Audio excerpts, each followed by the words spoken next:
Welcome back to the Radigan Roundtable. I'm Scott Radigan, and today's guest is somebody who's built one of the more impressive functional medicine operations I've come across, not just clinically, but as a business as well. Dr. Yousef Elyaman is the founder and medical director of Absolute Health in Ocala, Florida, where he leads a team of 8 providers, 4 health coaches, and over 60 employees delivering integrated primary care. He's also the founder of FMP Essentials, an education and mastermind platform for functional medicine practitioners. He's faculty for the Institute for Functional Medicine, medical director for HumanN, or Human to the Power of N, and director of Integrative and Functional Medicine at the Guest House Ocala, which is a trauma and substance abuse treatment center. He also hosts his own show, the FMP Essentials Show, so go ahead and check that out. But today in our conversation, we get into how he made the leap from conventional medicine to functional after seeing a single case that changed how he practiced entirely. A patient with lupus and IBS whose antibody markers reversed on a food plan alone. It might sound similar to most of you. We talk about the mistakes and lessons he's learned in building a 60-person team from scratch, why hiring people that match your energy and personality is not the best idea, how he handles employee feedback and mistakes without destroying morale, and how he's dealt with imposter syndrome even after 2 decades in the field and speaking on all the biggest stages we have. Toward the end, he shares something pretty personal about nearly missing his own family while chasing the next thing and what he did to change that. So stick around for that story. You don't want to miss it. This one runs the full range from origin story to leadership playbook to the moving close I talked about. Let's get into it. Welcome to the show, Dr. E. Thank you. Thank you for having me. I'm very excited to chat with you because you have such a presence, let's say, in the functional integrative world. But I know one of the things that hinders a lot of people either just getting started or as they're going is like looking at you like on a pedestal. And so I know you have a lot of accomplishments to your name. I just read a bunch of them, but like, how did we even get into this whole thing, and what made you kind of like want to pursue the path that you're currently on? The functional medicine path? Yeah. So I went through medical school. I went through my residency in internal medicine and pediatrics. And then I was looking at a couple opportunities, but I had the opportunity to start my own practice. And I'm so glad I did. Early on, I started to realize that all I was doing was giving people medication for a lot of times just abnormal blood work. They didn't even feel bad. It was like chronic disease management. So yes, they could come in and they're sick and I can give them medicine, they get better. But the vast majority was I'm looking at their blood work, and based on their blood work, I'm telling them take these medicines. And then a lot of times they didn't even feel better with the medicines. And sometimes they felt worse, and I'd have to say things like, no, listen, the medicine's good, just kind of tough it out, and it's good for you in the long run. Of course, looking at blood pressure, of course, looking at sometimes like other like diagnostic tests. But what would happen, I actually started to get a little depressed because I started realizing that all I'm doing is just kind of giving people, following a protocol, giving people a medicine for a side effect, a symptom, or a abnormal test. So I started to look for other ways of helping patients, and I stumbled across this functional medicine concept. And I was actually very skeptical. I was taught in residency that there's nothing to natural medicine. It's all placebo. It's all garbage. This is evidence-based. And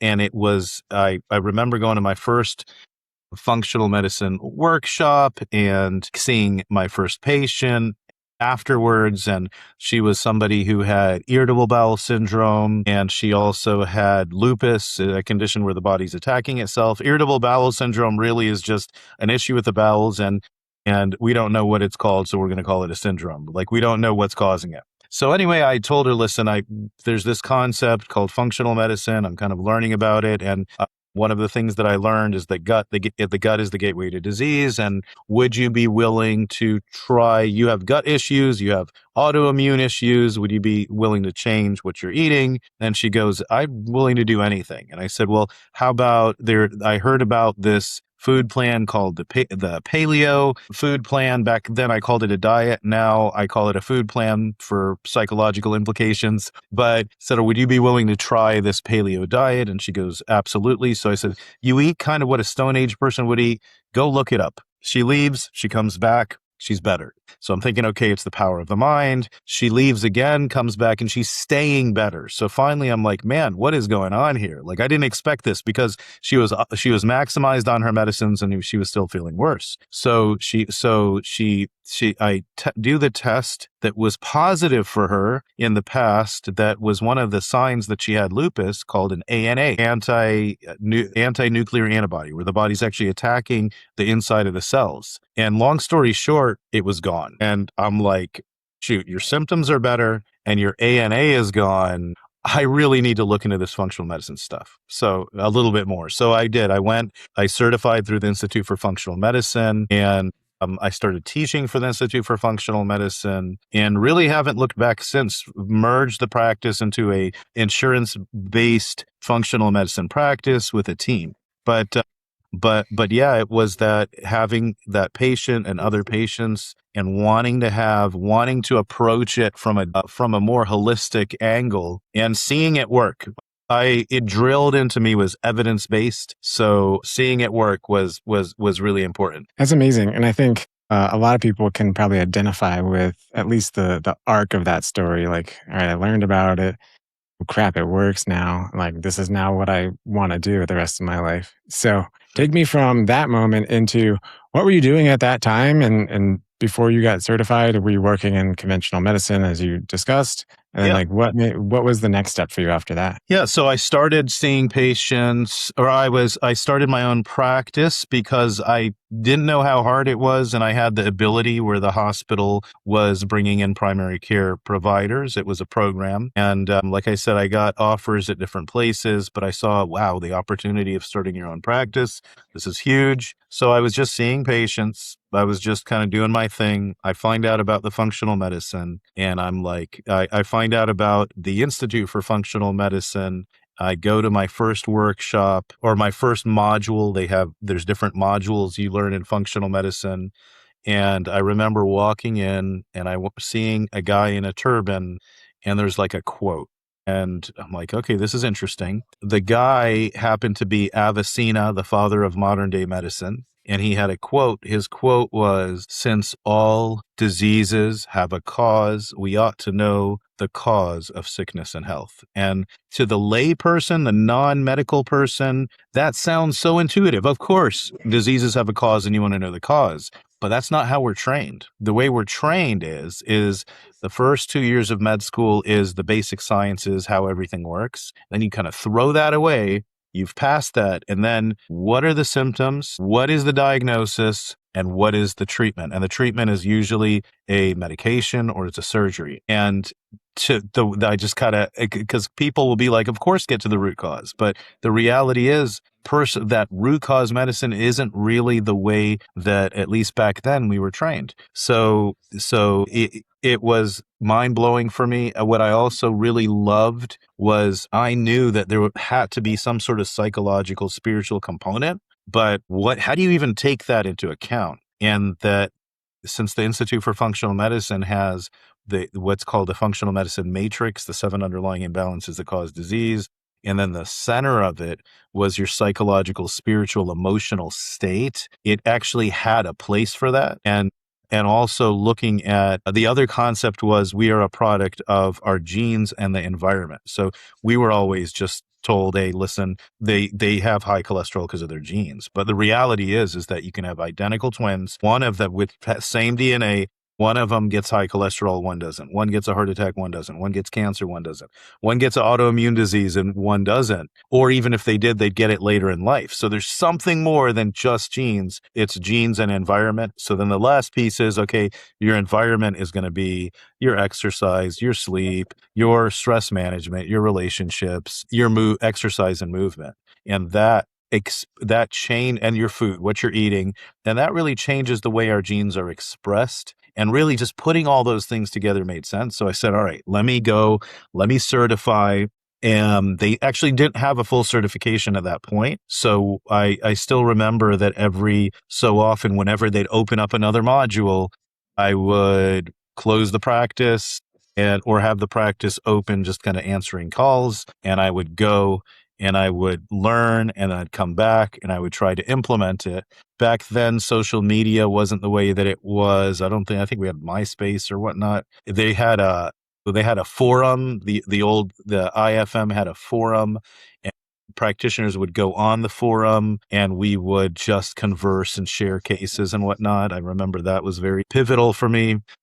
Kind of why I created a Facebook group, the FMP Essentials Practitioner Facebook group, just so that to kind of reproduce that, because the forum isn't there anymore. And also, yeah, I would go see the patients. But an interesting thing, I would see patients and I go study and then come back. And an interesting thing happened on one of the trips. I came back and I had a family member of a patient so mad at me because, like, I needed you and you weren't there and we had to go to the ER. And I'm like, man, this sucks, because I'm finally seeing something that's fulfilling me, that this getting to the root and this approach, this holistic approach that I want for my patients, that I want for myself, that I want for my family.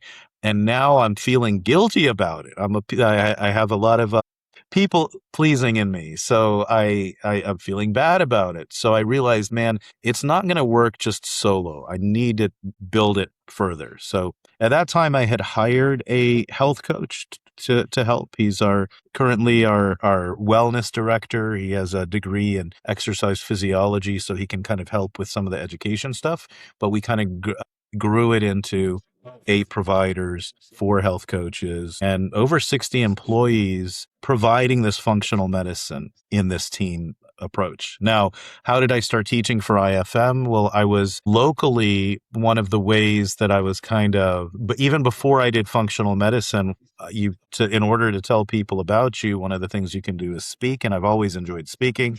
So I would start speaking about different medical topics, which probably was pivotal to me doing functional medicine, because I'd get a lot of holistic kind of questions that I didn't really know the answer to, that I'd have to go search and look up. But then that speaking kind of started to evolve, and I started to speak more about functional medicine. And then because I finished certifying, and then I get a phone call from Dan Lucasey, who was the director of education through the Institute for Functional Medicine at the time. He's been a big role model and a big help in my journey, put up with a lot of my jokes, a lot of eye rolling. I gave him a lot of palpitations, but he called me. I had given a talk for the Institute for Functional Medicine on genetics, got a standing ovation, good feeling, by the way. And then he called me shortly after and said, we need somebody for the cardio module to talk about lipids and cardiovascular stuff. Is that something that you can do? Here's the date. Let me know. And I'm like, let me check my schedule. Yes, I can. Right. So that's where it started. Just recently, they had me speak. Now I'm speaking on the hormone module as well with Men's Health. But yeah, that's how I look at myself, as a functional medicine primary care physician. Yeah, that's amazing. And I think, so just to come back to it, when you went to your first couple of functional medicine workshops or trainings, did you already have your own practice at that time, or you were an employee? I did. I started, luckily, so I went and looked at different job offers, and there was one place that interviewed me that offered me hey, where the hospital can help you start your own practice. So then I interviewed in Ocala, and the offers weren't really what I was expecting. There was like a non-compete 30-mile radius of the whole city and things like that. That just like no real clarity in where it was going. And the hospital called me because they had helped bring me to Ocala twice, and they said, listen, you've come here twice, because I grew up in Frostproof, Florida, not Ocala, Florida. But they said, we've brought you here twice. What are you looking for? And I said, in another city, they have this thing where they kind of they can help you with your own practice. Do you have a program like that? And they said, absolutely. We actually do. So fortunately, I was able to be able to start my own practice. And the hospital will help you they're allowed to help you with a certain amount for a year, so that it gives you time to fill up. And then the way that you pay back is you just have to stay in the community. You don't have to refer to them or anything, but you just have to stay in the community for 3 years. and your debt is paid off. So fortunately, I was able to start. I don't think I would be where I'm at now if I just started working for someone. But it's not that it's not for everybody. A lot of sleepless nights, a lot of seeing patients in the office and then rounding and then going home at like 2 a.m. and trying to navigate family and everything else. But it did help shape who I was. And since I was the owner and I was the boss, if I wanted to start giving people vitamin D, I could. I didn't have to answer to anybody, which was a nice thing. Yeah. Yeah. I'm sure there's a lot of people like hoping that they could find a program like that too. Yeah. Well, then I want to touch on this a little bit. So you're doing it, you're implementing it. You don't have a team yet, really. You just have a health coach and maybe somebody at the front desk or office manager. Yeah, office manager. I mean, I started with one employee, then I got a second employee, then it was like me and an MA, and so that the office manager who also did the front desk and the phones, and then also had the health coach who would come in. We'd have these health coach visits where I would see the patient, and then the health coach would go in and spend time with them, explaining concepts to them. Did you? I'm thinking of someone now who's started their own shop or started their own practice, and it's really just them, and they're just trying to grind it out in the beginning. Yeah. What kind of mistakes that you learned from could you share on recruiting, hiring, finding good people? I mean, for those Yeah. not familiar, Ocala isn't the largest city in the world. So I'd imagine if they're local, it's going to be even, I don't want to say hard to find good people, but if you're complaining that you're in a rural area or a small town, like that's not going to hold you back. So like what happened? What could you give us from the early days of mistakes or pieces of wisdom you luckily kind of backed your way into or anything like that for hiring and maybe training a staff? One of the interesting, I guess it could be a mistake, but one of the things I didn't pick up on was later on I started looking into the Myers-Briggs and different personalities. And I think people have a tendency to hire people that have the same personality as them. So if they see something similar in them, they hire them. But the reality, if you have a whole bunch of clones of me trying to run something, it would be horrible. Like I have my strengths and I have my weaknesses. So I'll give an example is like where we're at now. I'm good at creating new things. I'm good at doing a project 80% of the way and then just getting bored. And I need people that will hold me to account for the other 20%. But I need people to, new things are nice, but you got to take care of the things we have. So like my office manager now, she's my opposite in that sense. She likes structure. 80% of her day should be structure, following protocols, following procedures. And you want somebody like that in your office, not someone like me that is seeing gray everywhere, right? And bending the rules well, I understand. I made the rule. Of course I can change it. Well, no, it's a rule for a reason. So so there's kind of like that happy medium in between. But having her and then realizing as long as you respect and care about the people you work with, and it's a mutual thing, and we look for three things. We look for honesty, we look for loyalty, and we look for attitude. Attitude is so important. But if we're looking at those three things, sometimes what you need is someone opposite to you, and that will complement you. So for me, I need to spend 80% of my time doing exciting new things. So I'm like searching up like pathways to create a lecture or to help with a particular patient that we're stuck with, or so doing all this exciting new thing. And then I need that, and then give me about 20% of structure, organization structure. Whereas some personalities, they want 80% structure and they'll have that 20%. And what happens is that if you go to that person and you do too much change, you will hurt them and hurt the institution. And as you know from your experience, you can't have that much change at once anyway. Like you need a structure, you need a foundation, you need protocols in place, and then you go from there. So I'd say for our staff, we let them know the three things. We let them know the honesty. Let them know the integrity. No, honesty and integrity is important. Loyalty is important. But attitude, having a good positive attitude is important. So we tell it from the beginning and in every review. And then the other the other piece is just look at their personality. Well, you can have them do a Myers-Briggs, and based on the Myers-Briggs, now with AI, you could very easily, you ask them, hey, does this match you? And then you can ask AI, hey, listen, this is this person's personality. This is the job that they're in. Tell me, how could I better manage them? I think that's a nice tip. Back then we'd have to Google it all, but I think that was a nice thing that I picked up, that just because they're not the same personality doesn't mean is not a bad thing. It actually can be a complementary thing, but the key is to care. I think the other thing is to really care about people. You have to really, really care about people. And if you really care about people, it's not a all or none. You did this, you're done, you're out of here, right? It's no, this was a mistake, but if there's 99 great things that happen and one bad thing, let's not black and white this thing. So I think that's one of the things. I think most people are good and they have their own perception, and sometimes they just don't work out, and sometimes they work out, but I think it's good to not catastrophize it.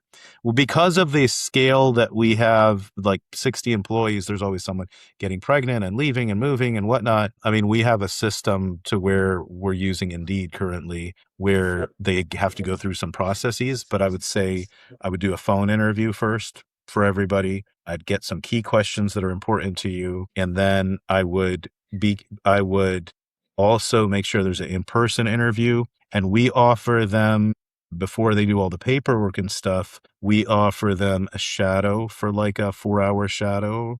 And with a shadow, they get to see what the practice is like, and we get to get that feel. And then after that, they may get the offer or may not get the offer. I mean, that's obviously come up I mean, I love all of that. Those processes have kind of developed over time, I'm sure. Did Yeah. you find it hard, especially in the beginning, I'm imagining, to let go of doing things like the way you expect them to be done, and let go of some of that control? Yeah, that was the challenge, because like you have to give up what you feel like is the best way of doing things, because like to us, I think to everybody, it's like, yep, no, this is the way because this is what I learned.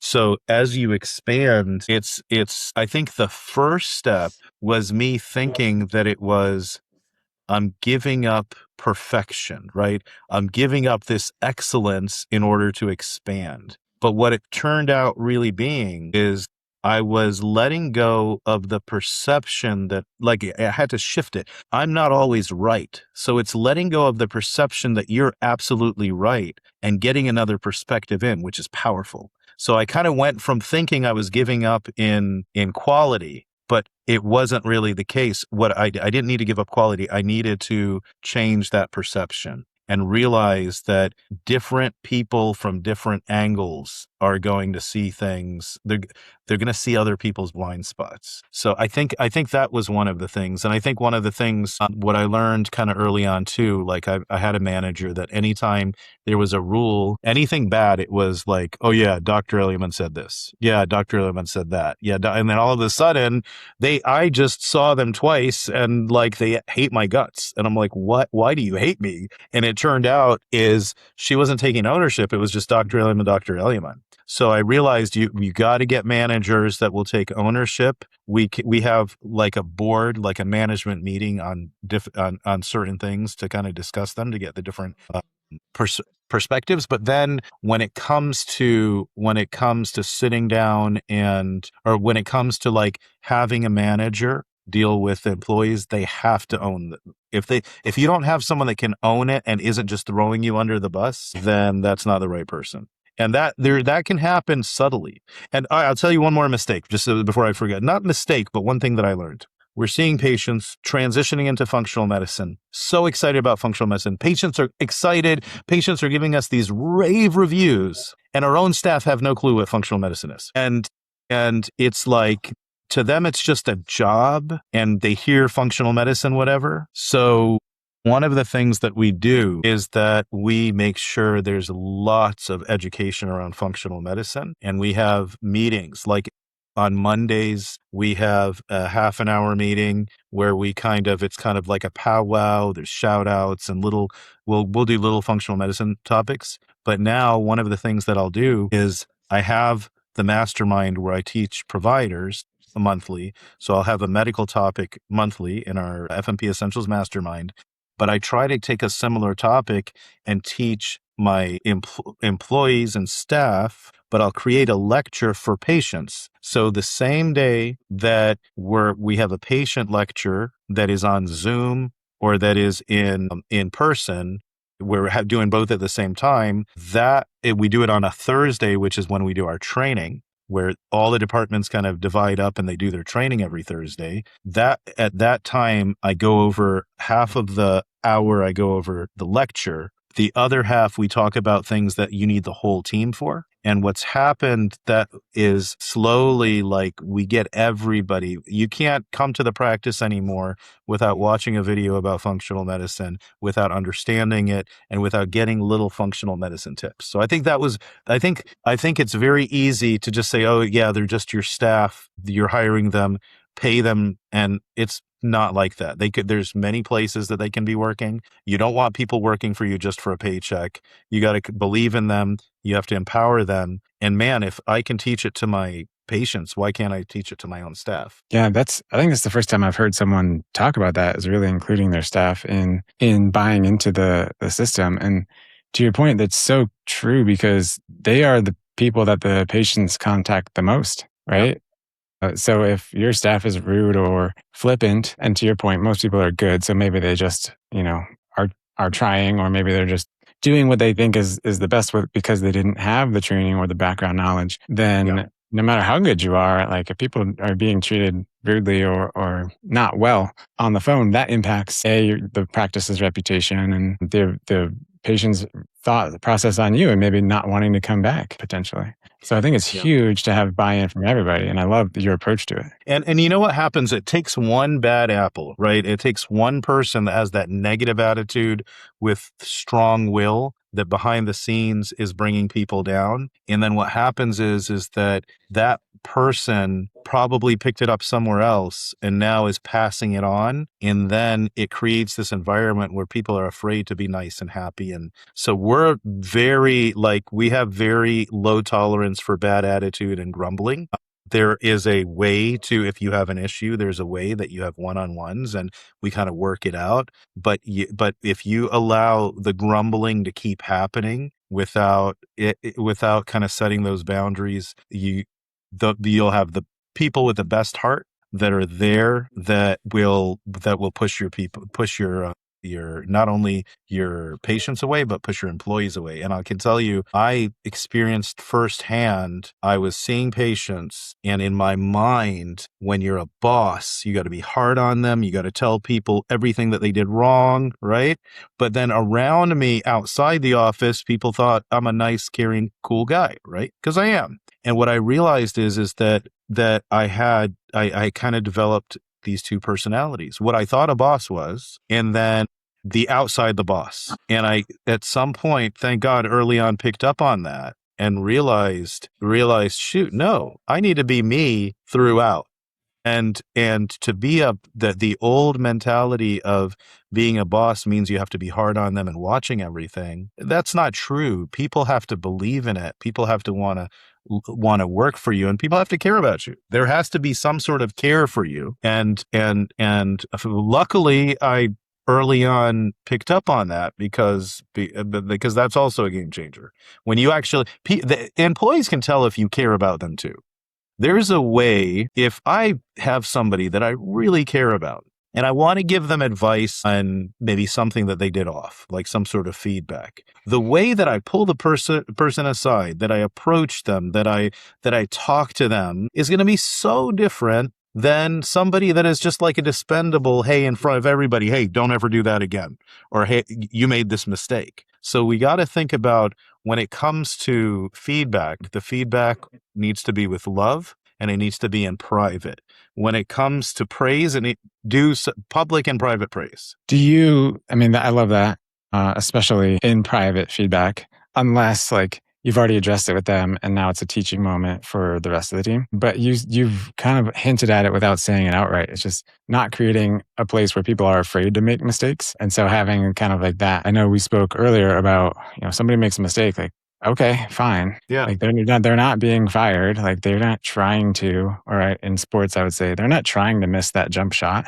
Like don't yell at somebody for missing a shot. Like they're trying to make it, I promise. And so I think having that nurturing or kind of just welcoming attitude that shines through from, I mean, I want to work with you. So I think that's great. Yeah, when it comes to mistakes, so I think with the mistake, I think what a lot of business owners, what the mistake they make is they just can't see their own mistakes. They can't see their role in it.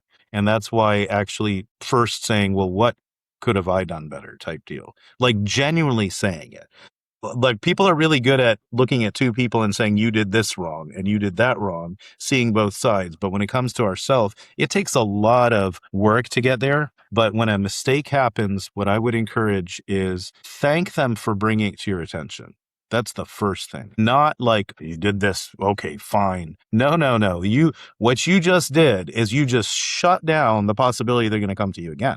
And that's that honesty. You're creating a dishonest employee and it's because of you, not because of them. Right? Because you're hard to approach. So when somebody comes to you and there's a mistake, you say, all right, great. First of all, thank you so much for coming to me. This is something that has happened before. Let's take a look at it. Okay, let's go through this. All right, so here's what I think. Let's go back. Let's first of all, let's look, do we have like a SOP on this? Do we have some sort of a manual? If not, how do we update this? And then we update it and you kind of turn it into a teaching moment so that how do we fix it? And then next time this happens. Now, if you have somebody that breaks it and then it's very clear and then they break it again and very clear break it again, now that's where you have to have that very serious one-to-one talk and say, listen, I absolutely need you to fix this piece. Like as a private, because you don't want ego and all of that stuff around, and just have that kind of heart to heart. But before that, just they should feel great.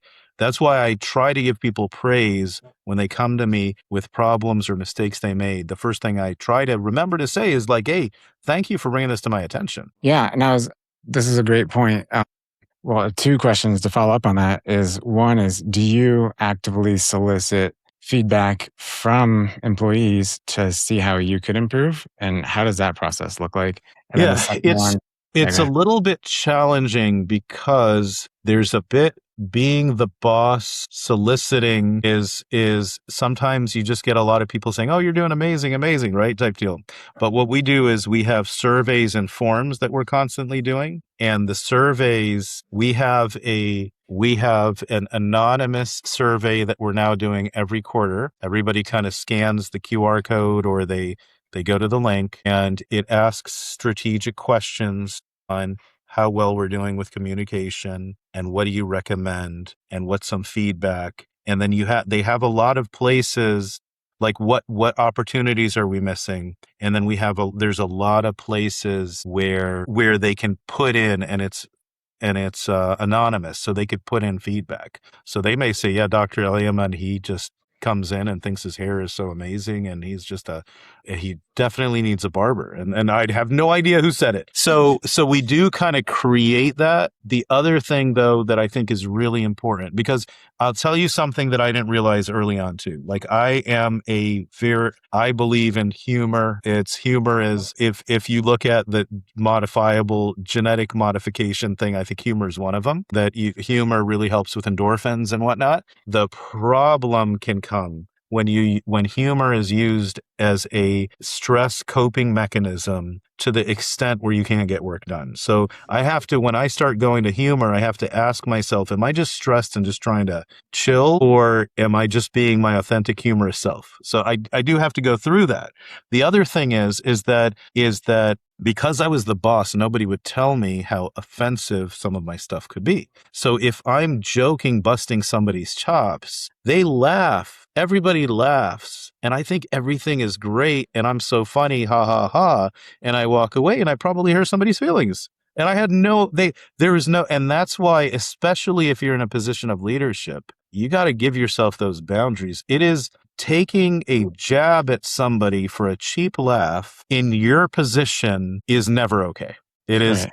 it is just not. So when it comes to humor, You can do humorous things. You can, but don't joke about religion or race or bodily features, or never. Like, it's not okay. And also, never talk bad about patients. They come to you. There have been institutions I've seen where they're just talking trash about this patient and that. Like, stop it. The reason you even have a practice is because of these patients in the first place. You're there to serve them. And now you're talking bad behind their back, and then you're going to smile to their face. To me, that's hitting the loyalty piece. But I think you got to lead with that example, recognize, use humor appropriately. You can use yourself as the butt of the joke, but there is a difference between humor and joking, and recognize that because of your position, they're not always, and because a lot of times with the position, people just want to please you. They're not going to give you that kind of feedback. And I'll add one more thing. You got to admit when things go wrong, you got to admit publicly where you could have been better. And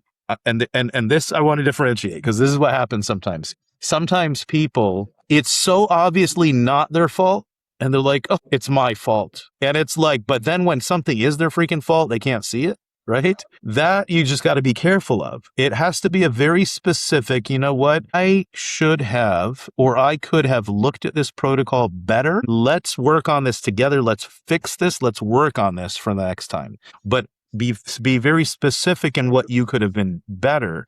But when it's a blanket statement, oh, it's my fault.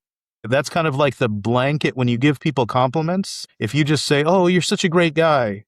Oh yeah, you're such a wonderful person. That's fluff, that's cute, but it doesn't really go far. But if you're like, hey, Scott, thank you so much for insisting that we talk about this, even though I told you I was tired, right? Because it turned out that we really needed this. So we really need to have this discussion because it was putting us at some sort of liability. By being specific about your compliments, it's extremely important because you're letting them know what kind of behavior you want them to repeat. But oh, you guys are amazing. Oh yeah, keep it up. I mean, that's great. Some people do that. It might be with their style, but the more powerful is the more specific. Is that what you've noticed as well? Or yeah, I think it's easy to jump into, like, people don't care if you're like, team's doing great, I love everybody's effort. But if you can be like, Aaron, you did such an amazing job on that presentation. We got people told us after the fact that it was one of their better presentations, and all we hear is good things from the patients or from the clients.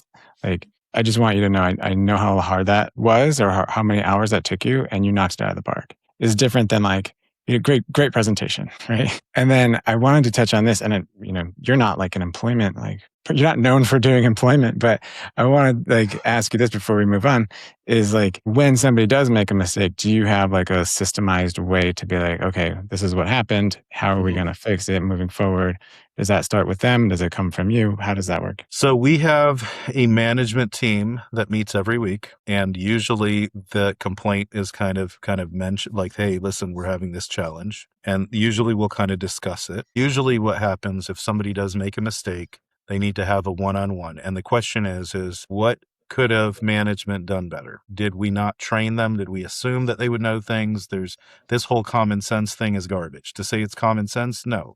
Common sense is not as common as you think. Everybody has their own path. The only reason you think things are common sense is because of your history. They haven't walked your shoes. You haven't walked their shoes. So first of all, what could we have done better? And own that piece and go over it with them. If they do it again, you kind of have another meeting. And then at some point, if they keep doing the same thing, then they will do a process improvement plan. And in the process improvement plan, you want to have your weekly visit for 6 weeks or ever how long it is. You have to be very specific. So this is where I think most people struggle when it comes to employees and employee evaluations. There's a lot of subjective language.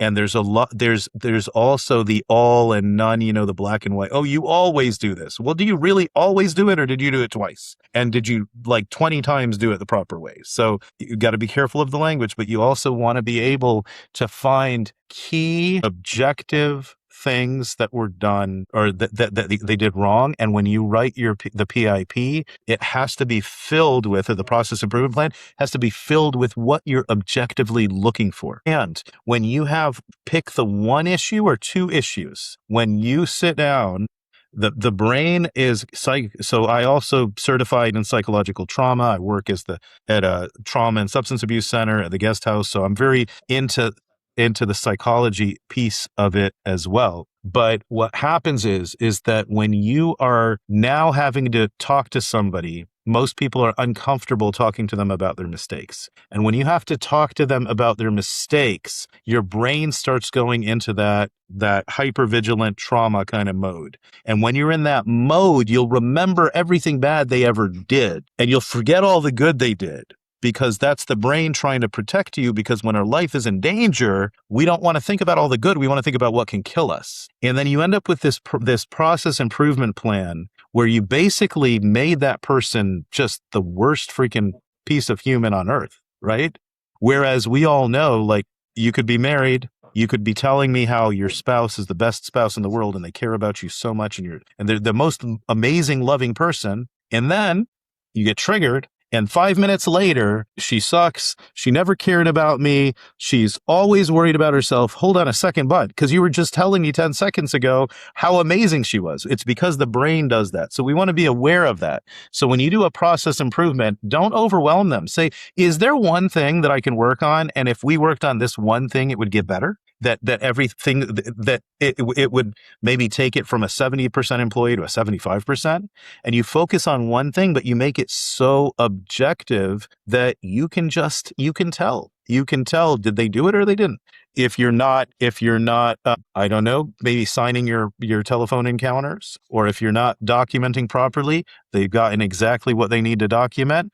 They have the template. You can look at those telephone encounters and you can see if they did it or not. But if it's just a feel thing, it all depends on what kind of mood you're in, right? Right.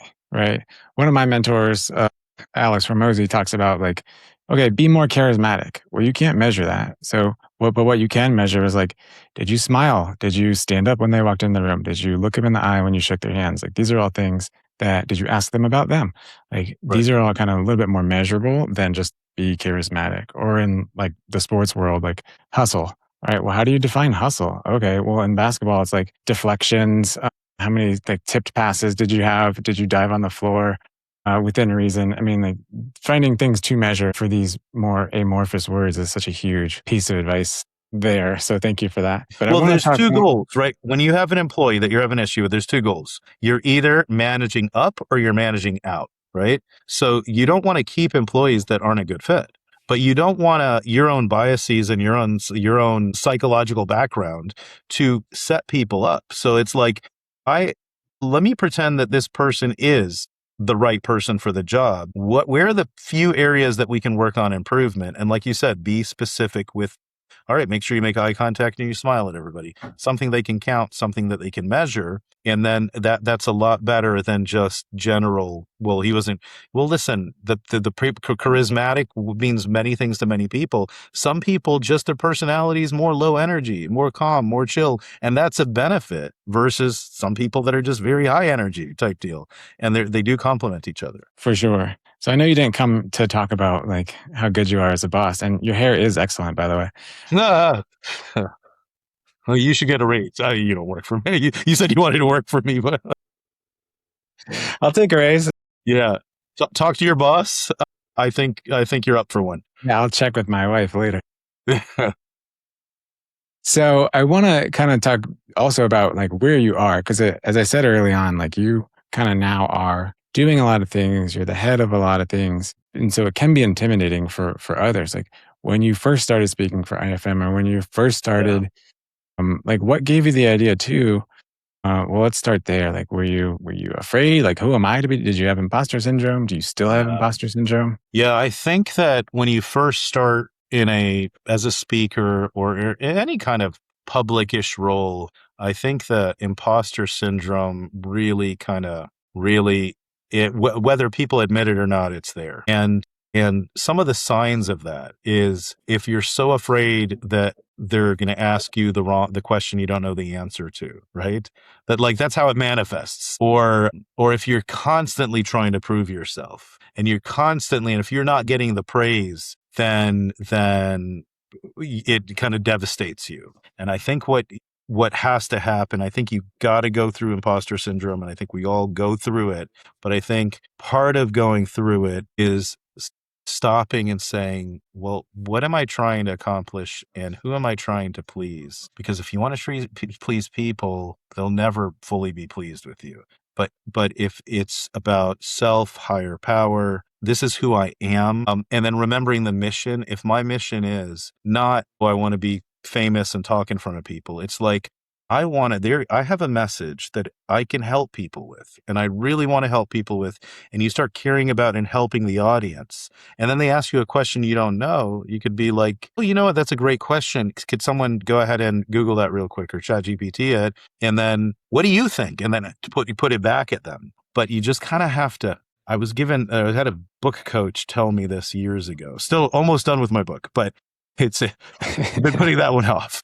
But it was pretty profound and insulting at the same time. It was like, you're not that important, bud. Rewrite your book. You're not the star of the show. Stop it. You are a guide. And I've heard that in different variations. And I think that part of it, you have to take you out of the equation. And I think you go with the service and just, this is who I am, and I'm choosing to help spread this information, and just kind of remember purpose. And I think it helps get you through imposter syndrome and realizing that, man, the smartest in the world is probably like AI somewhere, right? It has the whole internet. If you want facts and information and studies, it's all there. But so nobody's going to know everything. But then what is your personality like? How do people feel after you've interacted with them? Do they feel empowered? What the difference between a cult and the difference between like a manipulation and influence? Well, are you just trying to get something from them? Or are you actually trying to influence and to help them, type deal? So I think go to intention, and then go to, how do you make people feel when you're around them? Do you make them feel less than? You can't. So anytime you put somebody on a pedestal, they fall off. Right. And that's why I do try to, even with my mentorship and whatever, I try to show them that vulnerable human side, because I know I'm going to make mistakes. Does that mean that I suck and I'm horrible and I don't know all those other things? No, I made a mistake. I'm human. And I think vulnerability is really important, kind of, when it comes to that. But I do think that it's part of, in the beginning, it was all about, I'd go on and on and on. And I didn't even know it was happening, but it was this imposter syndrome that I didn't even know I had. Because if you asked me and say, oh no, I'm so smart and I'm so, right? And the longer you're in this, the longer you realize how not smart you are and how much information and how much you can learn from everybody else. Yeah. Who was it? Is it all I know is that I know nothing? Was it Socrates or somebody? But yeah, I think early on when you're trying to prove yourself, was when it's the most dangerous. And I think that's a great thing for somebody to, tell me if you disagree, for somebody who's just getting into maybe just talking to like 12 people at a coffee shop, is just recognizing you don't have to know every single answer. And if you are leading with the heart, sharing what you know and saying, you know what, great question, I'll have to get back to you on that one, is not the end of the world. Because I know perfect. I think that's helpful when you give, because what happens is that if they're so afraid of it happening, they haven't prepared for when it does happen, right? Right. So then when it does, so then they try to prepare their lecture so that they got everything in it and then they know everything, and then it happens and it throws them off. So you got to stop and say, no, people are going to challenge me. So what is my formula? What do I do when someone asks me a question I don't know the answer? First of all, thank them for the question, right? So just follow, hey, thank you, great question. I'm not sure about that, or I'm going to have to think about that. How about if you give me your information, I can go research it, I can ask some of my mentors, and I can get back to you. And then what happens is that or what have you heard about it? Right? So follow a formula, and then that way you're actually expecting it and you're excited that they actually said it. So now you're trying that formula out, and then you make sure you do follow through, right? You look it up, you follow through, you let them know. And next time somebody asks you that, you got the answer. Right. Right. I think you hit it on the head there. It's like people are afraid to say, I don't know, because they don't have any other way to then stop, pivot from there. And Right. that if you don't know the answer to one question, then all of the rest of the air in your balloon is going to deflate when not necessarily true. So I love Right. having like a framework for that, because I'm sure in medicine, people are like, oh, you're a doctor. Well, can you look at my foot, or something that you don't actually do on a day to day basis? Like for attorneys, it's like, oh, you're an attorney. I have this criminal law thing that I want to ask you about. And I'm like, well, I haven't thought about criminal law since law school. And Yeah. so I think people think that we are everything for everybody. And the more that we can recognize that nobody can be that for anybody, like, Yeah. and there will eventually become a point where you don't know the answer, and that's okay. But I had to learn that one hard way too. So if you guys can learn that without going through that, hopefully you got some value out of this part of the conversation for sure. Anything else to add on that? Yeah. No, I can't read your MRI, but I can read the impression, and I can look at your metabolic profile and give you some hints. Right. Right, right. So sticking with imposter syndrome, what was it, or was it people just dying for you and your attention? What was the impetus for starting the FMP Essentials Mastermind training program? So for years of teaching, people coming and saying, hey, I love your teaching style. So, and it's not for everybody. Some people love, I use a lot of humor. I like taking difficult concepts and making them easy to understand. I always go back to kind of first principles and the basics.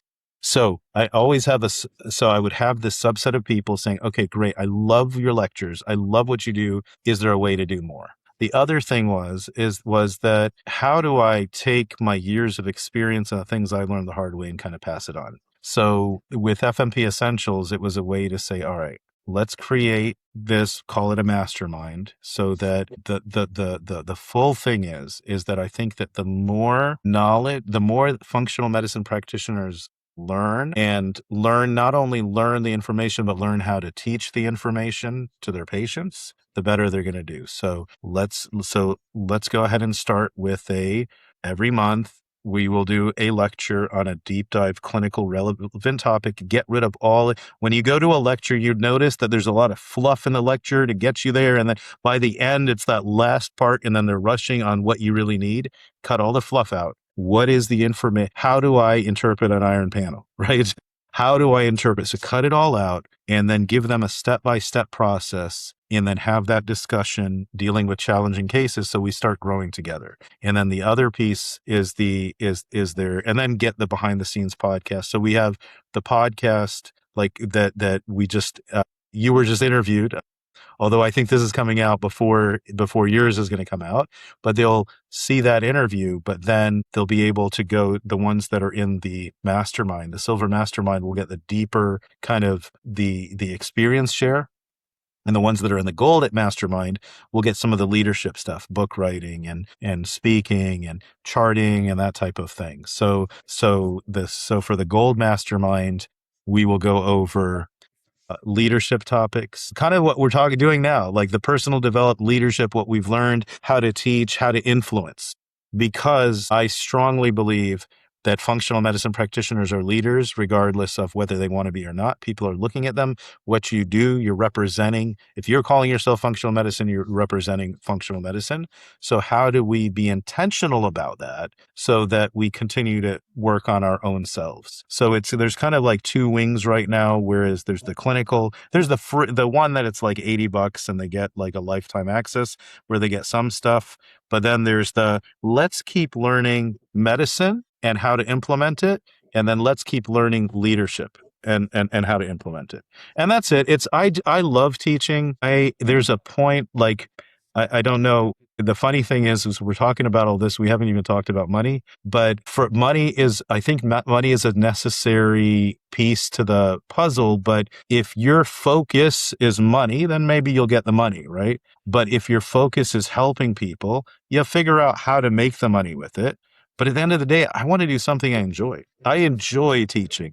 I enjoy when somebody comes to me and says, "Hey, listen, you saved me so much heartache because you taught me this," or "You don't know how many times I use this principle." I feel it makes me feel good. Like it makes me it kind of gives me that extra kick, that drive, that reminder. So it was. I think the mastermind was people saying, "Do you have anything else?" and me saying no, and also, yeah, go catch me when I go to a conference, and also kind of just creating a community. Yeah, I love that. So it's primarily clinical, right? At least in the silver mastermind. And And the then for silver, people yeah. that are like, yeah, people that are looking to do a little bit more, get out there a little bit more is more of the gold membership. Yeah, and the gold will sit well, like with the gold, there's like a tighter, there's a WhatsApp group that we're chatting with each other, and it's also, hey, I'm running into this problem in the practice. Who here? It's kind of like this brain dump kind of like, Yeah. what issues are you facing? Has everybody else dealt with it?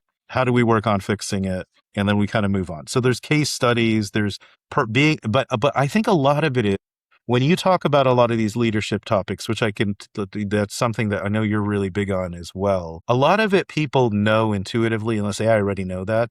But there's a difference between knowing it and making it part of your embodying it. And it takes being intentional, and want to keep reminding yourself of it. Because a lot of the leadership, the branding, the habits, a lot of it is like intuitive. Like, oh yeah, I knew that. You knew that, but are you doing that? And if you're not doing it, why? And a lot of it is we're not robots. We, as humans, we're going to drift a little bit, and we want to keep working on improving ourselves. Yeah, I don't think there's anything new in the self-help section at the bookstore, but yet every couple of months or every week probably it seems like there's a new self-help book or there's a new business leadership book that's coming out, and it's like the concepts aren't, they're already out there. It's just making Right. them work, like taking them and using them, implementing them.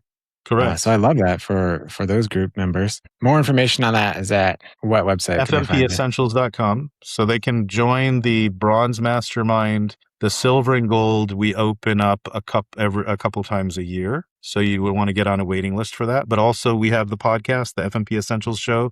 I prefer YouTube because you can see my guests' lovely faces, including the lawyer that I interviewed today, but also you can go on Apple and Spotify and whatnot. The FMP Essentials Show, it's a nice free way of kind of learning about functional medicine. Also, if you believe in functional medicine, if the people that have looked at the show really love that it's practical and it's showing an evidence-based side of functional medicine. So if they want to say, hey, this is what we do, they can show certain episodes. So the FMP Essentials Show, I think, is that quickest way. And the book should be out soon. I have the manuscript, still kind of reviewing it again, but yeah, look out for the book. What's it called? Do we have a title yet? What's that? What's the book called? Do we have a title? We're working on the subtitle, but it's Ignite Your Healing Power. Ignite Your Healing Power. And we're working on the subtitle. I think we have one, but it's basically how to understand the underlying balances that cause disease, and a lot of tips and tricks and things that I kind of learned along the way in this role. And then if you follow me on social like Instagram and whatnot, it's at Dr. Elyaman, And that is ELY for those not watching on YouTube. That's ELYAMAN, DRELYAMAN. Amazing. I could talk to you for hours. Do you have anything else that you'd like to share relevant to what we spoke about, or anything else? What are you working on besides the book that everybody should go buy? Yeah, I think I'd want to share this. I have a couple of things. One is when I was interviewing you brought up something very important, to not compare yourself to other people, and you don't really know what's going on in their life. So I would encourage your message of don't compare yourself to other people. Look at where you're at and realize kind of a loose direction of where you're going, and make sure that you're enjoying the journey. I have 7 kids. I live on a cattle ranch here in Ocala, a horse and cattle ranch. I remember before I trauma trained, I remember sitting at home. I have this lovely, beautiful family around me, and I just couldn't enjoy them. I just wanted to work. I wanted to look something up. I wanted to. and that's kind of when I realized I had a problem. Like, and going down the journey, and when I trauma trained, I actually was doing my own trauma work. I realized that our moments, our younger moments of this perceived helplessness creates patterns, and the patterns can do good for you, and some of the things are not good. Good for me, it made me very successful, but not good, I was having trouble connecting. And what I invite everybody to do is to kind of look at themselves and see, don't look at their past as like, oh my God, it was horrible, I'm messed up.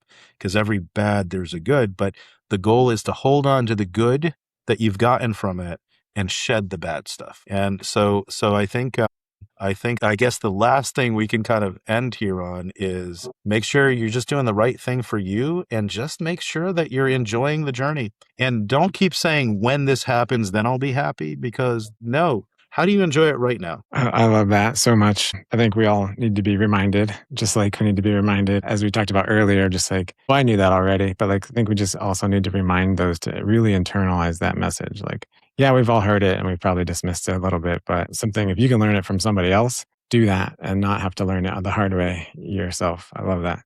Dr. E, thank you so much for being here and taking the time out and sharing it with us here at the Radigan Roundtable. I want to make sure that everybody knows FMPessentials.com.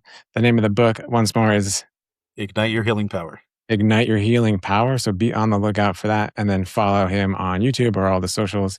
The show is called FMP Essentials Show on YouTube. So thank you so much. And I appreciate you being here. Pleasure. Bye-bye. All right. Wow. Special thanks to Dr. Yousef Elyaman, Absolute Health, FMP Essentials, and soon author of Ignite Your Healing Power. If you want to go deeper on anything he talked about today, the mastermind, the FMP Essentials Show, or just to follow along with the book launch, head over to FMP, that's Frank Mike P like Papa, essentials.com, FMPessentials.com, or find him on Instagram at Dr. Elyaman, that's DrElyaman. A few things I want you to sit with and kind of think about from this one. His point about hiring people that compliment you instead of that mirror you is huge. The framework for what to say when someone asks you a question and you don't know the answer. Believe it or not, people that speak on stages and are experts in their field don't have everything figured out either. So that's a very powerful reminder that we all are still on a learning journey. He says, thank them, tell them you'll find out, and then actually follow up with them. And the closing message about not waiting for when this happens, I'll be happy. Enjoying the journey, not the destination. That's one worth repeating and replaying. We all need that reminder every once in a while. So as always, if you got value out of the show, share it with somebody who's building their own practice right now, who might need to hear some of the message. It might help them learn things faster from somebody else's mistakes, like Dr. E said. And go definitely check out Dr. E's book and his show, FMP Essentials. And I'm Scott Radigan. This is the Radigan Roundtable. Special thanks to Dr. E, and we'll see you next time.